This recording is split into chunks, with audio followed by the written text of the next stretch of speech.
Hello class.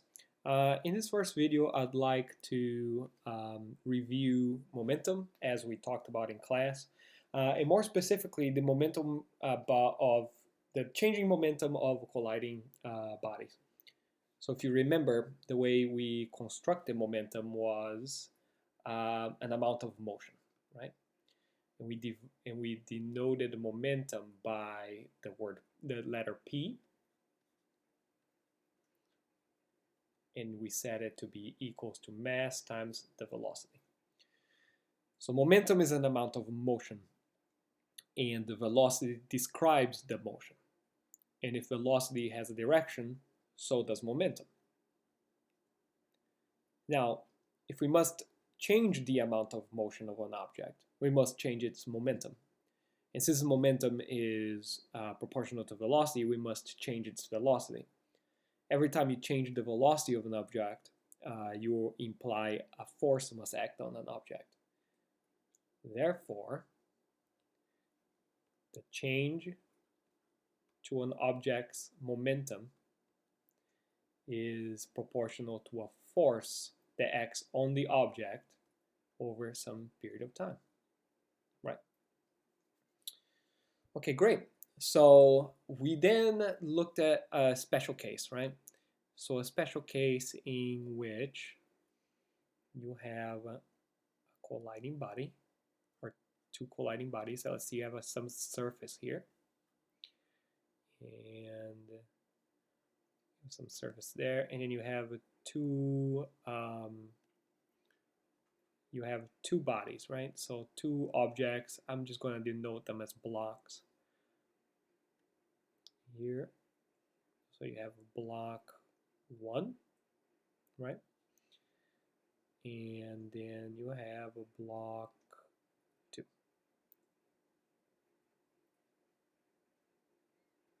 Right? And now block 2 has some velocity 2 going this way. And block number 1 has some velocity going that way. So intuitively, you know that this is going to collide, right? And that's what happens is they will, after some time, okay, after some time, the blocks are going to be together for an instant, right? So they come together here. And then let's assume that in this particular collision, at some later time here, and I'm trying to make, there we go, that's much better. Then we have two objects again. Object 1 is now here, and object 2 is here. Good. Now, let's look at what is happening here. These two objects, this one moving this way, this one moving this way, they collide. They're in contact for an instant. And then they bounce back. And then you can imagine that this one now has some velocity 1 this way.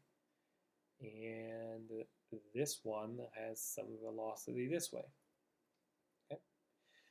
Now in class, we did talk about this already, but let's think about it in terms of a single object. So let's talk about this purple object. If you think about just in fact of the purple object is moving left to right, then all of a sudden stops and moves to the left. Its momentum has changed, and it has changed to a force. And we all agreed that that force must be acting to the left, and it must be due to object 2, right? Good. Now, if you look at, let's put our attention towards object 2. Object 2 was moving to the left. It stopped and started moving to the right. Its motion has changed. Its motion has changed. Therefore, its momentum also changed, which means that if its momentum changed, a force must have acted on it. And we all agreed that the force was a contact force due to the purple one. So force 1. And what can we say? We briefly concluded that this is an action-reaction pair. So due to Newton's third law, we can say that force 1 is equal to the negative of force 2. Now, this has a consequence, and the consequence is that if I would to label these two situations, this one over here as an initial situation, and this down here as a final situation. And if I take the 4 momentum components, so let's count how many momentum components. We have a P1 initial, we have a P2 initial, we have another momentum component, P1 final, and P2 final. If you are to add the initial momentums together, they will be the same as if you were to add the final momentums together. There are 4 objects and 4 momentum terms. So we can write this neatly into a single format. The sum total of the momentum initial, the total sum of all the initial momentums, must be equal to the total sum of the final momentums. Okay? And this right here is a very good way to model collisions. And why do we say that? We say that because these objects here, they're in contact for an instant. And very often we do not have the information about their contact force, and we do not have the information about how long they've interacted with each other.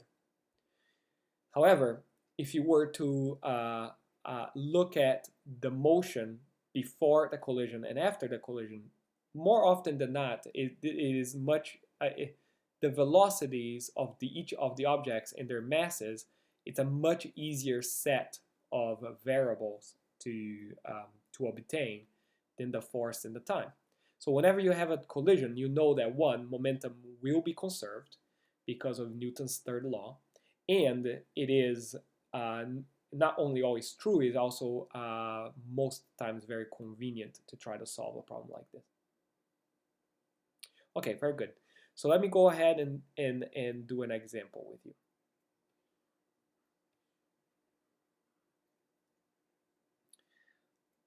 Let's say that we had 2 cars.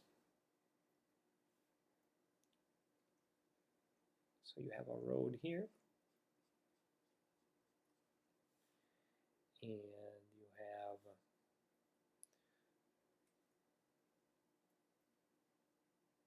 a car, except, okay, well, you can imagine it's a car going this way, okay?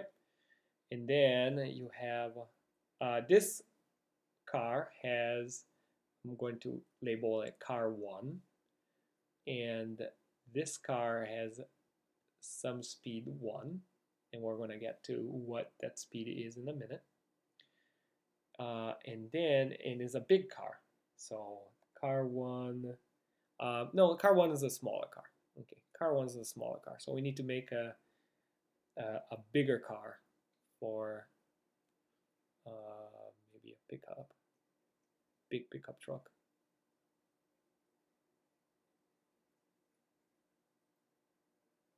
Going this way, and we'll label car 2 with velocity 2. Great. So the things that I know about this situation here is that the mass of car 1 comes out to, it's a lighter car, it's about 3,000 pounds. Mass of car 2 is the heavier one, it's 5,000 pounds. Now, car 1 is going at the speed limit at 70 miles per hour. They will collide head-on, which is not necessarily a great collision to have. But what happens is we know that the first car was going at the speed limit. We don't know what the speed is for car 2. Okay, so, but we do know that later, when they are found after the collision,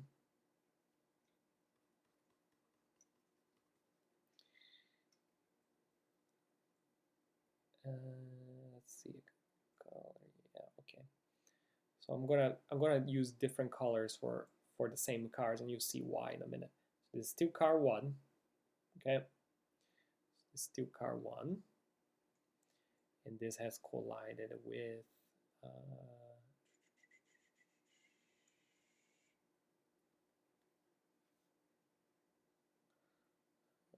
okay, car 2, which is a big pickup truck, remember?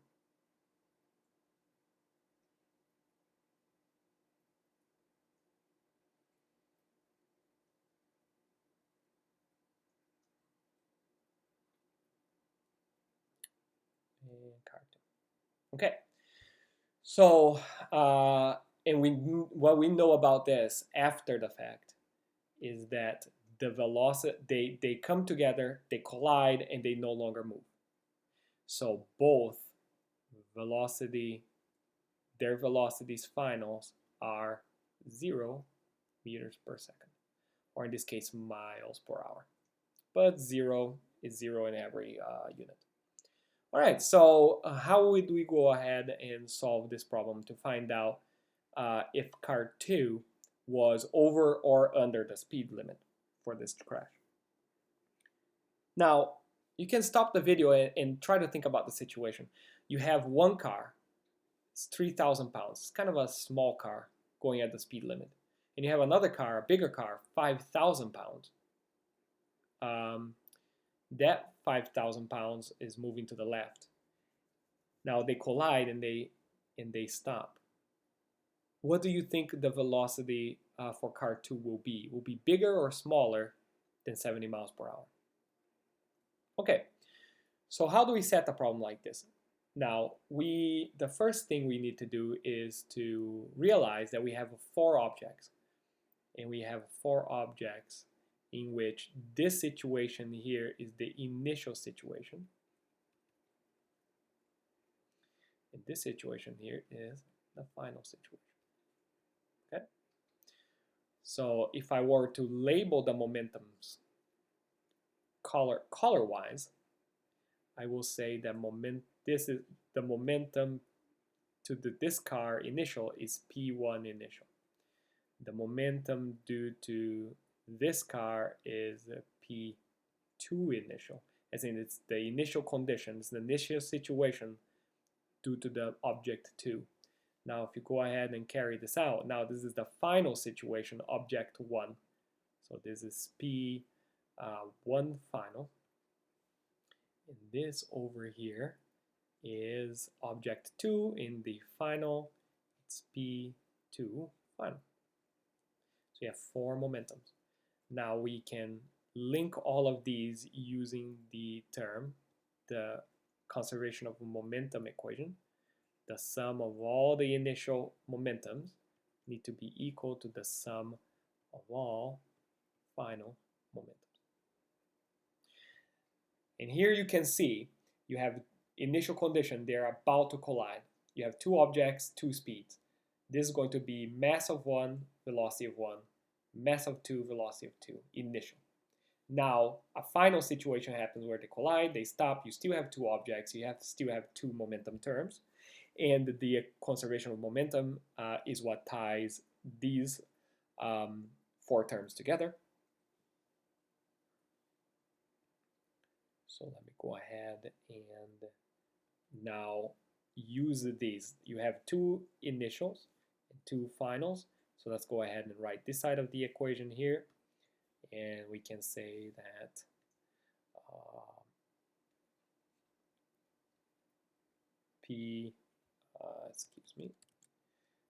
P1 initial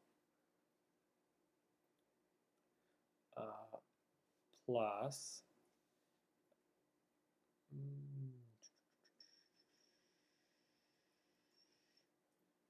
P2 initial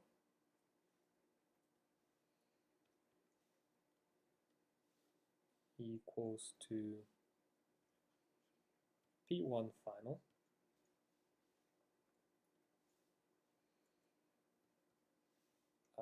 plus P2 final.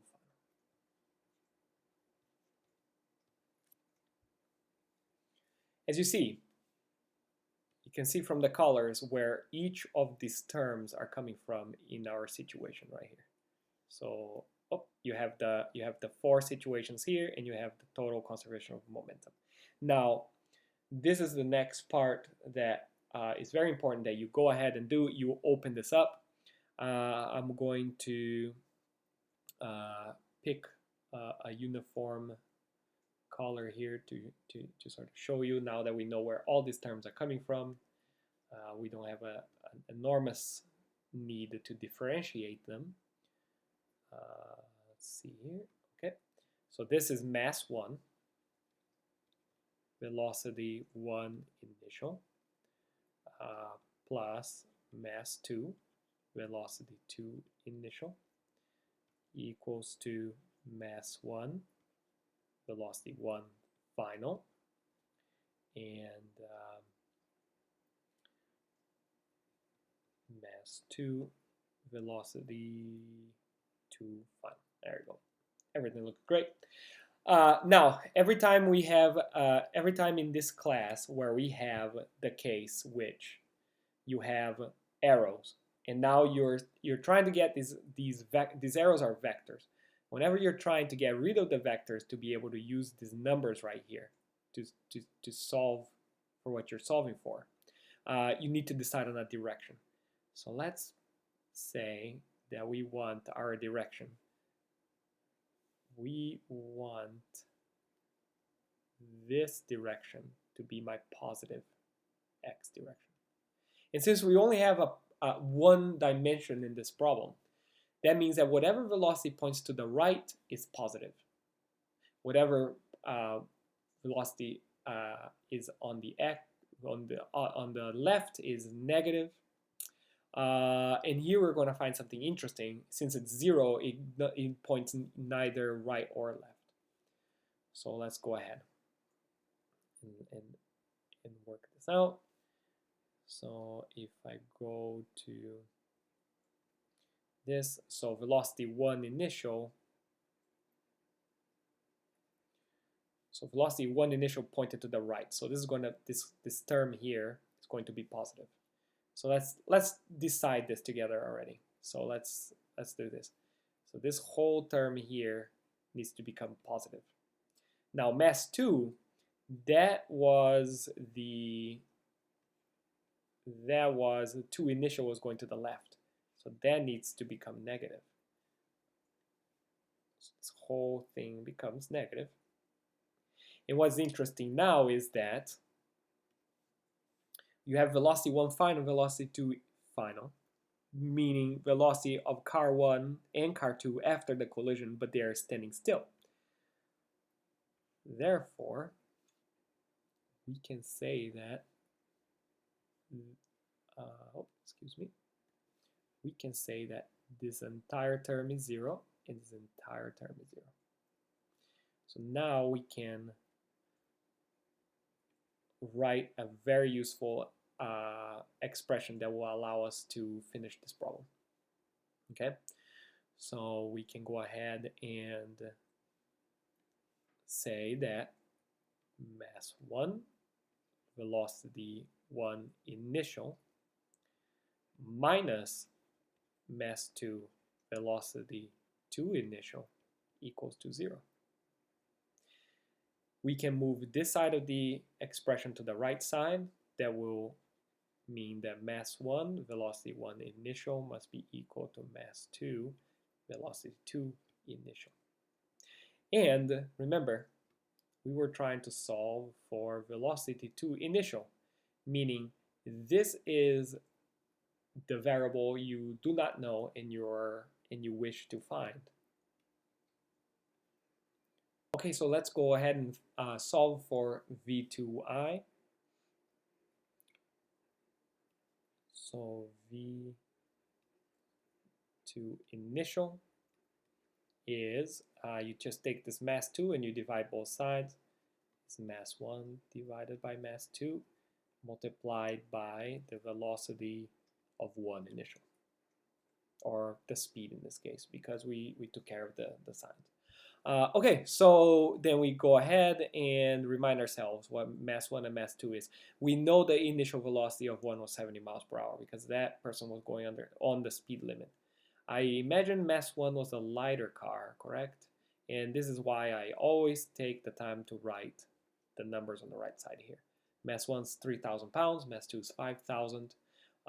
So 1 is the lighter one. Great. That's all we need to know. So let's go ahead and solve for this. It's equal to mass 1 is 3,000 pounds. And you divide this by 5,000 pounds. And you multiply it by 70 miles per hour. Now, before you go to the calculator, there's a few things you can do. You do not have to convert this to kilograms. Both masses were in pounds. If the mass units here are the same, they always end up going away anyway. Now you can divide both and top by 1,000. And there you go. You have 3 over 5 multiplied by 70 miles per hour. And that comes down to 100 and, oh, excuse me. So this comes out to 42 miles per hour.